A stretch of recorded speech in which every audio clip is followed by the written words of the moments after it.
So everyone, we're here with Octane Design's own Bob. And what's your full name, Bob? My real name is not Bob. What? No. Yeah, everybody's always thrown off by that. So it's Vern, like Jules Verne, Osborne. So nothing like my username. What are the origins of the Bob then? The Bob came from one of my good friends in high school. He wrote something on the cover of a notebook that I had, and he wrote Bob Radar, and then it just kind of stuck. So that became my gamer tag and then my username for a lot of accounts. Okay. So there we go. Okay. Well, so what got you started in sim racing? So how far back do you want to go? At the very beginning of sim racing. So my dad came home one day with a steering wheel and pedal set for my Sega Dreamcast and Sega GT. Okay. And he's like, here you go. I thought you might like this. And of course I did. Oh. And so it had paddle shifters and it was pretty sweet. I mean, it was one of those simple, just like spring tension wheels with force feedback, they called it, but it was just a vibration motor. And I never had the power supply for it because it was optional.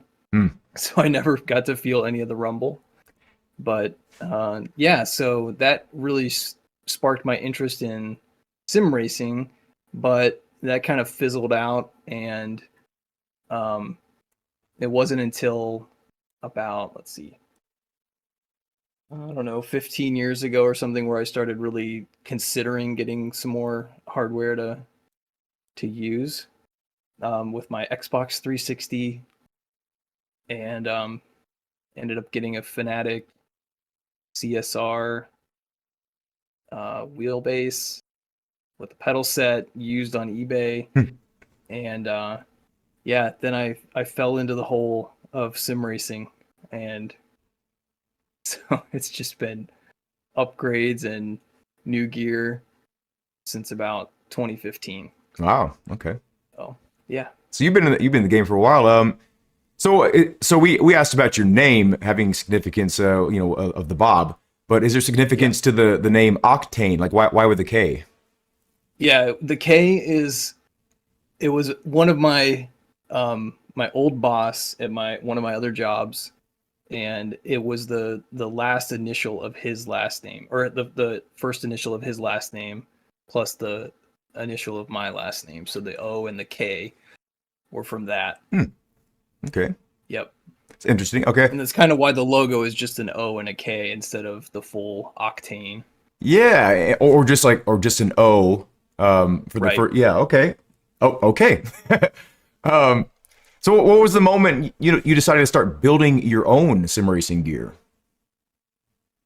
So I actually started building my own gear when I was interested in having an H pattern shifter, and I saw a tutorial on Hackaday, and the username was like Nike Scar or Nike's car. I don't know what it was, but he had come up with some cool mechanism using some door latches and like a spring on a shaft, and so I decided I would make my own, kind of using his mechanism as a template. And so I made my own H pattern shifter, eight gears, and it actually felt really good. It felt better than the Thrustmaster that I ended up getting later. And so yeah, I was like, I can do this. I know enough about technology. I can make this happen. So yeah, I started making them then. And then I've just been a DIY kind of guy my whole life. So as far as like woodworking and those kinds of things. So just fun to do. That's interesting. I would have thought you would have started off with a sequential shifter, being that it's a much easier to build device. But that's interesting. Do you still have your first prototype? It's in pieces. I have the gate. It was made out of a cutting board, Huh. and I cut through it with a routing bit on my drill press. A wooden cutting board. No, Oh, it was okay. one of those white, Okay, yeah, the white like the plastic. high density polyethylene or whatever they call it. And yeah, so and then I painted it black because it would look cooler, but then all the paint chipped off because it doesn't stick to that plastic very No, well. it doesn't. So so yeah, no, it was cool. It was mounted up to my DIY sim racing chair. It's like an old office chair bolted to some pieces from a table that we got. Was the table made out of wood? The table was wood. And Okay. I used the tabletop, and I cut out the legs for my chair with the tabletop, and it was some custom curved frame thing that I did, and then I made the box to hold the shifter unit out of the same tabletop material, and I had it all weighed down with some dumbbells and things Okay. for moving around. So it's safe to say that But yeah. you recycle. That's good. Exactly. Reduce, reuse. That's right. So if you were able to make anything with no budget, no limitations, what would you craft? Like, what's your dream creation? Are we talking sim racing? I guess, yeah, let's keep the theme with sim racing. Yeah. Yeah, because I haven't really considered branching out beyond, some of the essential peripherals. Because, I mean, the market's pretty saturated when it comes to wheelbases and pedals and everything. I feel like I wouldn't really be adding anything to what's there. Okay. Necessarily. I feel pretty satisfied with the options that are there. Okay. So I feel like it would just be for the sake of having my own. But that's not really what I want to do. I want to provide something that's better than something that's available, not just to have one to sell. Okay. So you're more in the line of if you could figure out like a mechanism that might feel more realistic or something like that, like, or you get some like eureka moment, you're like, okay, I got to bring this to the market kind of thing. Okay. Yep. So in the same line of questioning, do you think there's anything missing from sim racing besides, sustained G-forces and things like that? Well, when I got my Philips Hue sync lights, that was really cool. And I think it would be amazing if games could tap into the lighting in a scene and use that to drive the lights, those sync lights, instead of choosing an area of your main screen to like sample that color and that brightness. So having lights that actually are reading data from inside the game. So if you're passing by something bright on your left, that's gonna, go through the light on the left correctly instead of trying to sample something from your dashboard instead and just kind of get approximately there. So I think that would be really cool. Adding Hue Sync lights was a huge thing for me, for the immersion, and that's after having done haptics and, of course, the force feedback wheels and things. So that's really cool. Trying to get you inside of a cockpit without having to get a VR headset. So that's something I've avoided is going into VR. For a reason. I like my physical displays and my peripherals, so I feel like I'd be missing out on a lot of the fun factor of like building my rig and enjoying that hardware. Yeah, I mean, if you think about it, like the visual aspect of sim racing, it's pretty strong. Yeah, so I get you. Like you want to see where you spent your money, Right? And you are kind of just completely masking that with a VR headset. Okay. So we talked a little bit about this, but there's been a lot of times people throughout the years, they come up to me, they ask, what's the quietest sequential shifter? You and I talked about the noise that your shifter makes. It's not what I would consider loud or what others might even consider loud, but it is louder than other shifters on the market or some shifters in the market. Do you have anything on the horizon that is going to combat that noise, or yeah? Yeah. So for a while, I had, and by a while I mean like less than a year, because my product development cycle is so small because I'm just a one man guy or one man show. So I'm gonna grab a shifter over here real quick. Okay. So I had, I don't know how well this is gonna show up, but Yeah, we can see pretty good. so on my website I had the SEQ Lite to go along with the large one, which we can see in your stream. Can't see it in mine; it's obscured by my sim rig. But this one was made specifically to appeal to people who wanted a quiet operating shifter.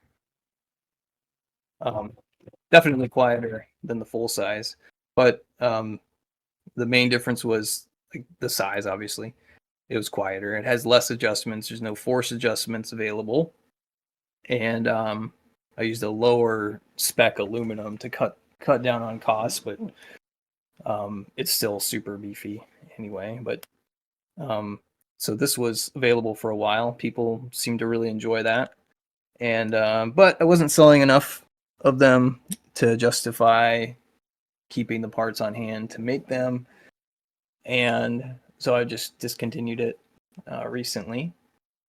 And I will be introducing a completely different looking small shifter that can be mounted in more places and should be roughly the same noise level as that one, I'm hoping. So it's still in very early testing phases, but Okay. I'm excited. I'm excited. And it's so how much different is that new shifter going to be? Is it the same technology behind it, like same basic ideas and everything, or is it a completely different design? The mechanism has been completely redone for this shifter. So the SEQ Lite, the one I just showed you, has the exact same magnetic clutch mechanism inside as the full size shifter. So I didn't have to come up with anything new. I had all the stuff already done. It's why it shares the same mounting footprint. It's the base of it, or the lowest section of it, is almost identical, aside from a few things that had to be tweaked because of moving the lever down. So the new one is, in terms of technology, it's using micro switches as well, which I think are fairly bulletproof, honestly, if you get quality ones in there in the right spot.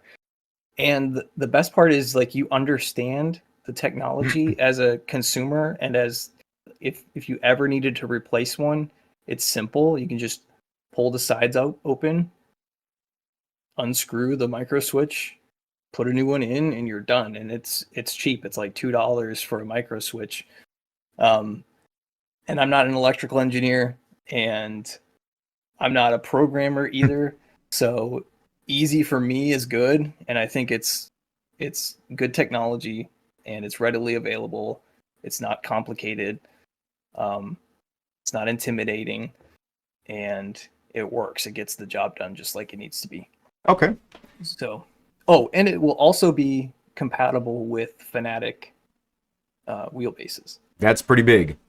So that's something that I offer now with the V2. There's an S or a Fanatic compatible only version, and it's just got an RJ12 jack on it, and you connect that to the back of your Fanatic wheelbase. And you can also use their USB adapter if you ever decide to get rid of that wheelbase. So you're not stuck with the Fanatic ecosystem. But yeah, the compatibility with Fanatic stuff has been huge, and I would say about 50% of the shifters I've sold have been Fanatic compatible. Okay. So What's your when you design a new product, what's your process like what helps you determine like the path that you need to go down, just the needs of your own personal wants for the product, or yeah, so I'm never really fully satisfied, even with the stuff that I've released. I mean, I am satisfied, but I'm just kind of a perfectionist when it comes to that. and I'm always looking for ways to make it better Hmm. and listening to the feedback that I get from customers. And I just want to make the best product I can. So like late at night, I lie there thinking about how I can tweak a mechanism or how I can, you know, make something slightly different to whatever. And so those are the things I think about. And then the first thing, once I've thought about it, will be to throw it down on a piece of paper. So I've got my pencil and my paper, and I'll do a sketch. And you know, if the sketch works out, then I'll translate that over into CAD. And then from CAD, it's a 3D printed version of that, and see if it actually works. And from there, then I get my parts laser cut, and then obviously tweak whatever needs to be tweaked to make it work the way it should. And there's been a lot of stuff that's gotten laid down on the drawing board that's been completely tossed. Um, a lot of time spent in CAD on designs that I thought would be good, and then I have come up with something that would be better. And so, yeah, a lot of hours for stuff that's never come to life. So roughly, how many prototypes do you think you've come up with since you started doing this like more at a more serious capacity? Probably a dozen like legit prototypes, and about half of those would have been 3D printed, at least portions of them 3D printed. Okay. Now, so you said so you ship your designs off to get laser cut, correct? Correct. So, would you ever consider? I don't know how much the machinery would cost, but would you consider like getting an in-house laser cutter to even cut down more on manufacturing costs? Not yet. I think my business would have to expand so much to justify the cost for that equipment, and then to house the materials, the raw materials to cut it. And so the place that I use now is based out of Nevada, and they're pretty reasonable, and their turnaround time is fairly short. And so it's still made in the USA. Their raw materials are sourced from the US, and they cut it for me and they send it back to me. So um, yeah, maybe Okay. someday, if we get big enough. I, Yeah, I would love to have some CNC equipment in a shop. I don't have a shop either, so I have a workshop in my basement, and that's as much of a shop as I have. I mean, that's a shop. You're working in the Yeah. shop. It's a workshop. Okay. So, uh, how much, say would a customer have if they wanted like a special order? Would they like could they like do different colors? Could they do different shift knobs? Could they do different designs? What all Yeah. could they do? So I haven't had a lot of custom order requests. The main thing is like, can you get me a different colored knob? Yeah. Okay. Or like, can I have all black hardware? Is that possible? So I'm flexible. The only things I really can't change up are things that I don't do. Like I don't do the powder coating in Hmm. house. I have that all done by the same people that cut the parts. So my options with them are limited. And then the knobs I get, they're prefabs right now. Eventually I will have my own milled, but um, which doesn't make sense financially yet for me to do that. And then get stuck with something that I might want to change in the near future. So, Okay. Okay. yeah, different color knobs. I do have some options with that, but then I'm limited to what those companies actually provide. Yeah. So, when I first started out, I would electro etch my logo by hand onto the aluminum, the cover plates for the mechanism. And so it would be like a saltwater etch with yeah, it was cool. Hmm. It was cool. It took forever to do, but it was a nice custom touch, and people liked it. So I had done some custom logos for one of my friends who was streaming at the time. I don't know if he streams much anymore. So I did his streaming, his Twitch channel logo on the side of his Hmm. shifter. Did one for the Sim Pit when they did a review of my original version. So yeah, those things are still an option if somebody really, really wants it. It's gonna take me longer to do, obviously, but yeah, I'm open to doing that because it's cool. Yeah, yeah. Would you something that I thought that was really cool that I'm not sure if they're comfortable with me talking about this actually, but a company that I know, they sent a product of theirs to professional drivers for like prizes and stuff like that. Would you ever consider sending like your units out to like professional WRC drivers? Yeah, I'd love to. If I had the contacts, I would send it to them, see what Okay. they thought. Like, if I could get direct feedback from one of them, that would be super important for me. So, and if they said it felt like crap, then I'd want to know like what what it actually felt like because I've never actually shifted with one of those sequential shifters or any sequential shifter Yeah. for that matter in a car. So, but I've heard that it's very close. One of my customers does drive rally, and I was able to meet up with him at the Southern Ohio Forest Rally, Hmm. and he says it feels really close to the sequential in his car. Aside from the throw distance, his was longer than the Yeah. shifter that I have, but um, yeah, he was very impressed with it. Um, but yeah, if I had the contacts, I would gladly send a shifter to somebody. Okay. So Ross, if you're watching this or sound effects, contact John Armstrong and Yeah, and let him know.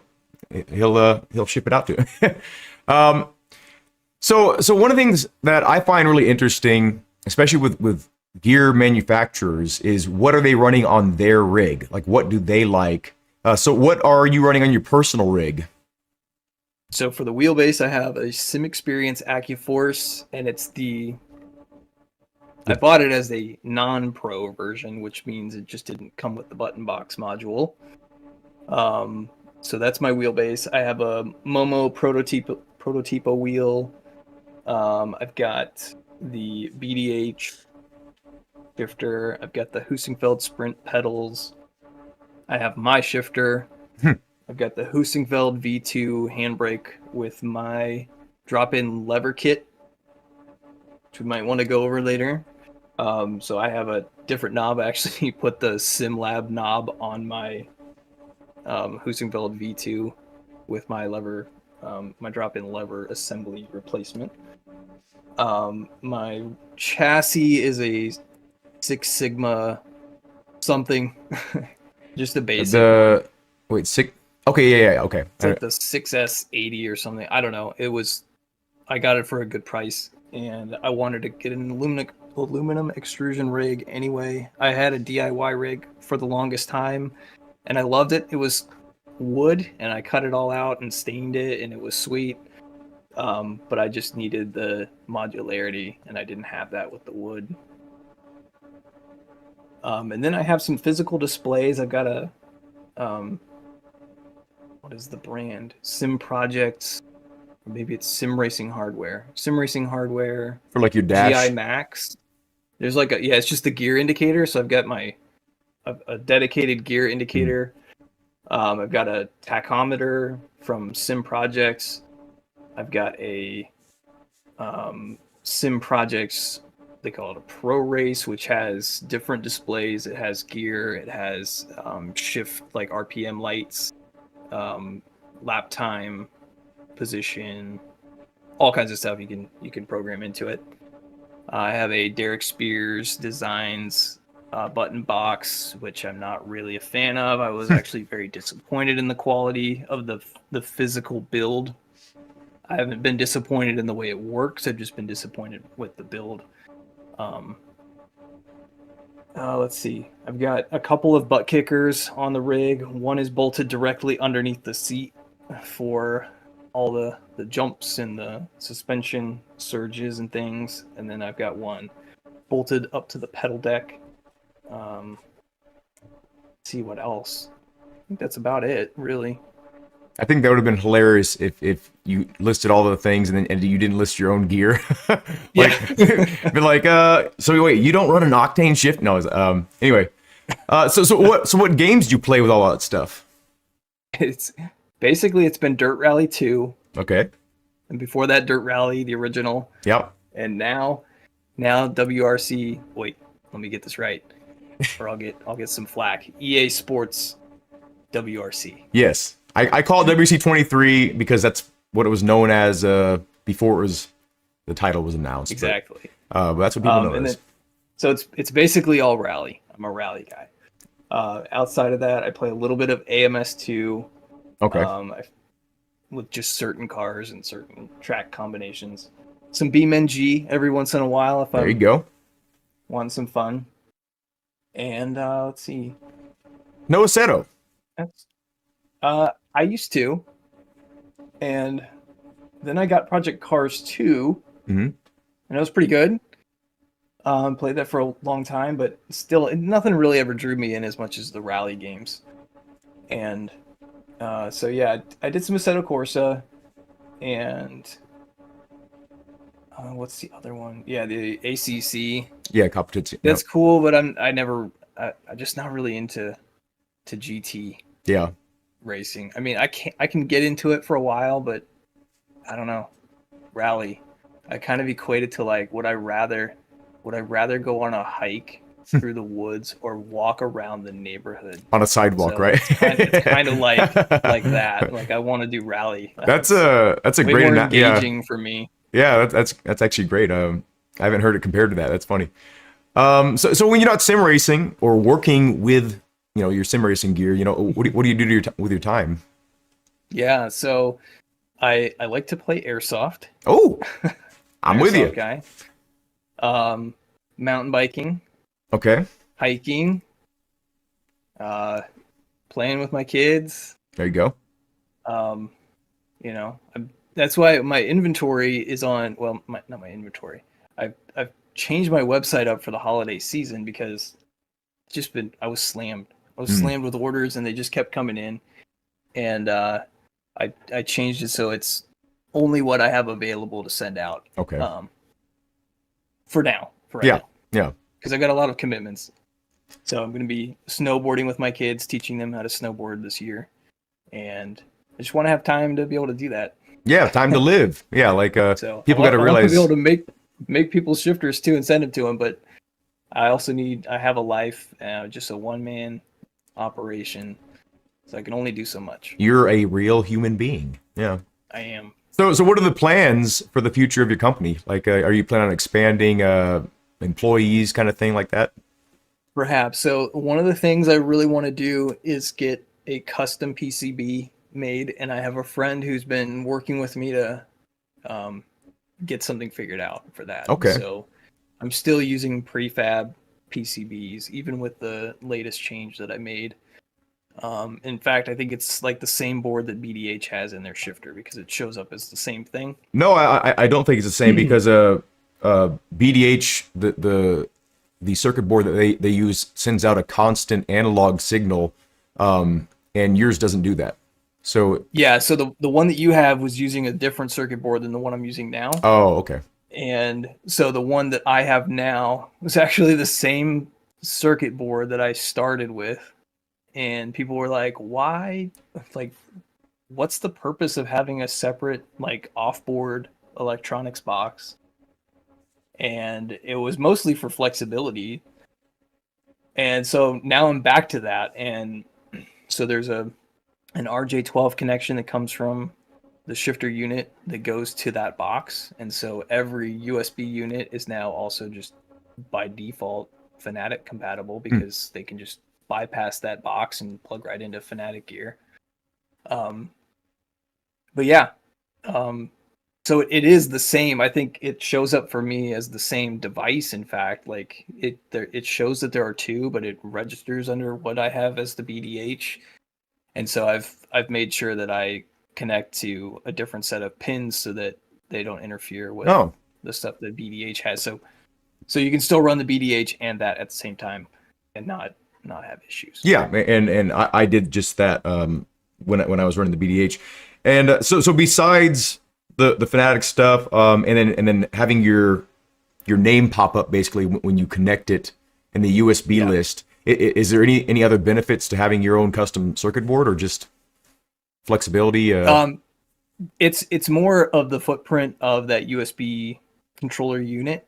I want to get it smaller. Okay. And I want to be able to have the flexibility for future products. So I'm one of the things that people have been asking me forever about is a handbrake.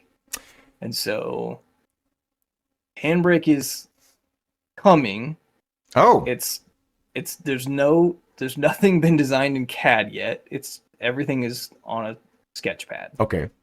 So it's coming. I don't know when. But it's coming. So I want to be able to have like a standard enclosure with a USB controller unit that will work with that. Okay. Or would allow for that. So anyway, I don't have any other details about that. I do want to make an H pattern. I have some concepts down, very early concept stuff. But I don't know, the bash shifter is kind of intimidating me. Yeah, it's like, awesome, man. Man. There's a lot of stuff on the market now that seems to be pretty decent. Like, looks like the Moza H pattern shifters are pretty good. The Symagic H pattern stuff's pretty good. Yeah, that one looks pretty nice too. Have you seen the? So, are you considering with the handbrake that's upcoming to go hydraulic? Hadn't really considered hydraulic because I want to trying to keep the price reasonable. Okay, I see what you're saying. And just like lower the complexity. So I've got some ideas. I'm trying to think outside of the box. So we're not just getting the same old spring and elastomer thing, but we'll see how it goes. But yeah, that's another key for me is to keep the price reasonable so it makes sense for people to get mine instead of somebody else's. Okay. I don't know. And I'm pretty satisfied with my Husingfeld V2.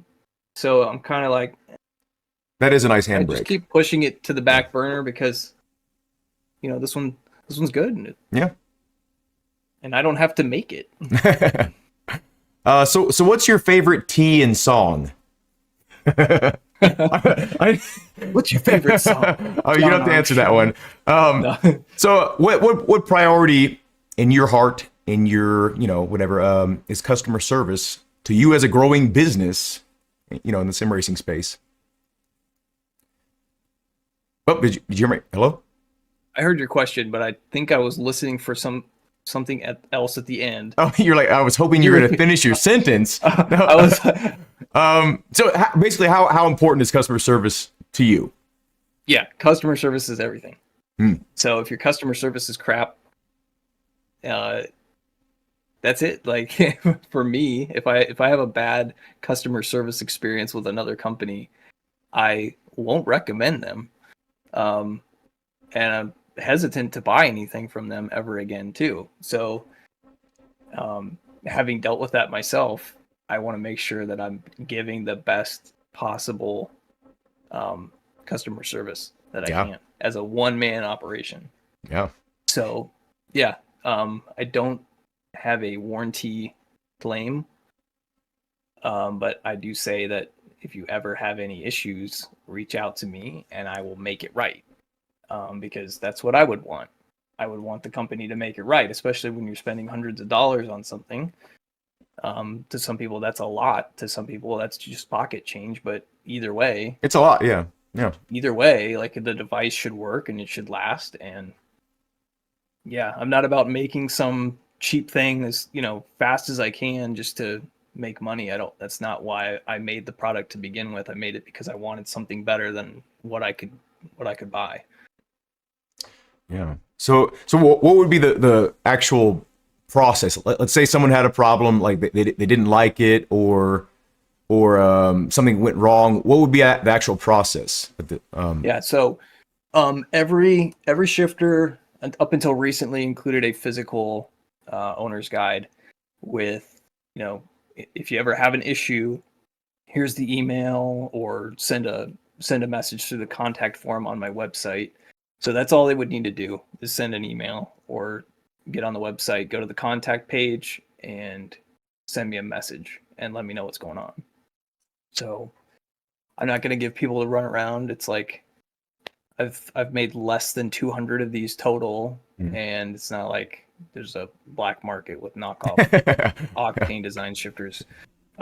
So they send me an email. We'll start some troubleshooting, and yeah. So I've had a few issues, some teething issues on some of the very original design, and which ended up leading into the V2. But then there were some retrofit parts that I developed for those to completely fix those issues and remove the chance of that happening again. So I did have one customer that bought my original unit, and he had slammed on it for I don't even think it was a week. He must have been slamming on it. But he broke it. He broke something in the internals, and this was back when I was using a lot of 3D printed components because I just couldn't manufacture the parts for it. They were custom, and that was one drawback, obviously, to the original. But he broke an internal. I'm not entirely sure what happened still to this day, like how that happened. But I did some stress tests on the parts individually, outside of the enclosure, to see like what were the breaking points. And I ended up just scrapping a particular part entirely and redesigning it, and tested it on my own rig. Ended up working fine. Put it in his unit, sent it back to him, and then like a few months later, that thing broke. And so then it led into a complete redesign of the way the mechanism was made. So it wasn't like reinventing the mechanism, it was just restructuring the mechanism. And so the mechanism right now does not contain any 3D printed parts. The only thing that's 3D printed inside are the bumpers that the steel paddles inside with like the magnet clutch, and they're holding them into the center. When a paddle comes out, when you actuate, it slams into the bumpers that are also holding the micro switches in place.